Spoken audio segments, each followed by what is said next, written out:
नमस्कार. जय श्रीराम. मंडळी, आपल्या हिंदू धर्मामध्ये विष्णूचे 9 अवतार मानले आहेत. ते दशावतार म्हणतो आपण. तो 10वा अवतार व्हायचा आहे. तर या दशावतारामध्ये मत्स्य अवतार, वराह अवतार, मग परशुरामाचा अवतार आहे, रामाचा आहे, कृष्णाचा आहे, असे 6वा, 7वा, 8वा अवतार असं म्हटलं आहे आपण. त्याच्यामुळे 9वा अवतार हा भगवान गौतम बुद्धाला म्हटलेला आहे. मग आता भगवान गौतम बुद्धांच्या काळातच महावीर स्वामी देखील होऊन गेले. जैन धर्माचे तीर्थंकर, 24वे तीर्थंकर महावीर स्वामी हे गौतम बुद्धांचा आणि त्यांचा काळ, महावीरांचा काळ एकच होता. मग गौतम बुद्धांना मात्र 9वा अवतार म्हटलं गेलं, मग महावीरांना अवतार का नाही म्हटलं गेलं? म्हणजे हिंदू धर्माचे जे दशावतार मानले आहे त्याच्यामध्ये जर गौतम बुद्धांना विष्णूचा अवतार मानलं गेलं, तर मग महावीरांना अवतार का नाही मानलं गेलं? मग महावीर कुठे कमी पडले? किंबहुना हिंदू धर्मातल्या त्या काळातले जे धुरीण होते, त्या धुरीणांना महावीरांचं कार्य कुठे कुठे कमी दिसलं का? त्यामध्ये कमतरता आढळली का? कारण एकाच कालखंडात ते दोघंही आहेत. दोघांचे कार्य हे थोर आहे. कारण त्यावेळेला त्यांनी जे कार्य केलं भगवान गौतम बुद्धांनी आणि महावीर यांनी, भगवान गौतम बुद्धांच्या आधीही जवळजवळ 27 बुद्ध होऊन गेलेले आहेत आणि महावीरांच्या आधी 23 तीर्थंकर होऊन गेलेले आहेत. महावीर हे, भगवान महावीर हे 24वे तीर्थंकर होते. ते दोघांनी अहिंसेचा, करुणेचा, दयेचा, क्षमेचा हा संदेश दिलेला आहे. अहिंसा, दया, क्षमा, करुणा, शांती, प्रेम ह्याचा दोघांनी संदेश दिलेला आहे. आणि दोघांनी यासाठी करुणा, अहिंसा, प्रेम, बंधुभाव यासाठीच आपलं आयुष्य वेचलेलं आहे.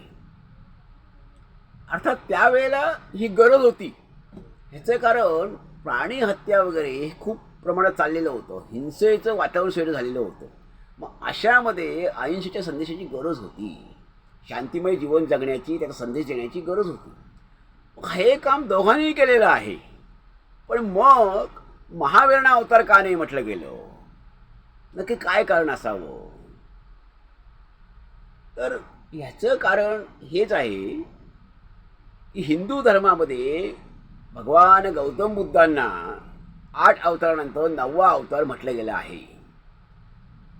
आपण आरतीमध्ये त्या म्हणतो, बौद्ध कलंकी एक अधर्मी हा अवघा असं म्हणतो आपण. तर मग महावीरांना अवतार का नाही म्हटलं गेलं? तर आता कारण याचं असं असणार आहे की त्या काळात भगवान गौतम बुद्धांच्या विचारांच्या प्रभावाने खूप लोक प्रभावित झाले होते. आमचा समाज हा प्रभावित झाला होता. मग ह्या सगळ्यामुळे वैदिक, तेव्हा हिंदू हे नाव नव्हतं. म्हणजे पूर्वाश्रमीचा वैदिक धर्म आत्ताचा तो वैदिक धर्म होता. आत्ताचा हिंदू धर्म तो वैदिक धर्म, वैदिक परंपरा. मग वैदिक धर्मातले लोक, कंटाळलेले लोक, या विचारांना, हिंसेला, सगळ्याला कंटाळलेले लोक हे बौद्ध धर्माकडे आकृष्ट होत होते, आकर्षित होत होते. आणि देशभर बौद्ध धर्माचा प्रसार होत होता. त्यामुळे हे हिंदू धर्मापुढचं, वैदिक धर्मापुढचं मोठं आव्हान ठरत होतं. मुळामध्ये आत्ता अशी गोष्ट आहे की हिंदू, वैदिक धर्म म्हटलं आपण, हिंदू धर्म म्हटलं, आणि हे बौद्ध धर्म, जैन धर्म हे सगळे एका संस्कृतीतलेच धर्म आहेत. जसं ख्रिश्चन, मुस्लिम, त्याच्यामध्ये ज्यू, पारसी हे एका संस्कृतीचे धर्म आहेत. म्हणजे एक झाड, त्याच्या सगळ्या फांद्या आहेत, यांचं मूळ एक आहे. तसं इथेही वैदिक परंपरा म्हणजे हिंदू धर्म हे मूळ झाड आहे आणि त्याच्या फांद्या आहेत. ते कितीही म्हटलं तरी हिंदू, जैन, बौद्ध, शीख यांच्यामध्ये फारसा फरक नाही आहे. यांची संस्कृती एक आहे. झाड यांचं मूळ एकच आहे. त्याच्या कारण एका कुटुंबामध्येच म्हणजे भगवान श्रीकृष्णाच्या कुटुंबामध्येच त्यांचे एक बंधू, चुलत बंधू हे बौद्ध होते. त्यांचे एक सावत्र बंधू हे जैन तीर्थंकर होते भगवान गौतम बुद्ध भगवान श्रीकृष्णांचे. तेव्हा घरोघरची कारण ही विचारधारा मानलेली आहे. हे धर्म किंवा वेगळे हे मानले, ते विचारधारा वेगळी मानलेली आहे. ज्याला पाहिजे तो कुटुंबातला माणूसही वेगळ्या विचाराने जाऊ शकतो. तो विचार हा मनुष्य हिताचा, समाज हिताचा असावा. समाजाला शांतता, प्रेम, बंधुभाव, अहिंसा, करुणा, दया ह्याची शिकवण देणारा असावा. तर असेच हे दोन्ही धर्म जे हिंदू धर्मातून निर्माण झालेले हे पंथ धर्म, वेगळे विचारधारा आपण म्हणू, हे असेच जनकल्याण साधू इच्छिणारे, शांतता, प्रेम, बांधवाचा संदेश देणारे असे दोन्ही धर्म. परंतु 9वा अवतार ह्यांनाच मानलं गेलं, भगवान गौतम बुद्धांना म्हणूनच मानलं गेलं की हे जे आव्हान होतं हे मोठं हिंदू धर्मासमोरचं, त्यावेळेला ह्याचा प्रसार होत होता. बहुसंख्य लोक हे बौद्ध धर्माकडे वळत होते.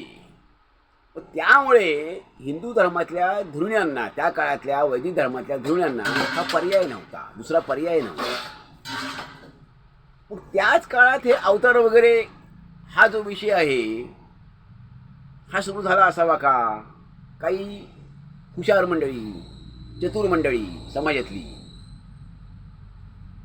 की मग आता हा पर्याय त्यांच्यासमोर नव्हता. कारण महावीरांचं आव्हान तेवढं वाटत नव्हतं.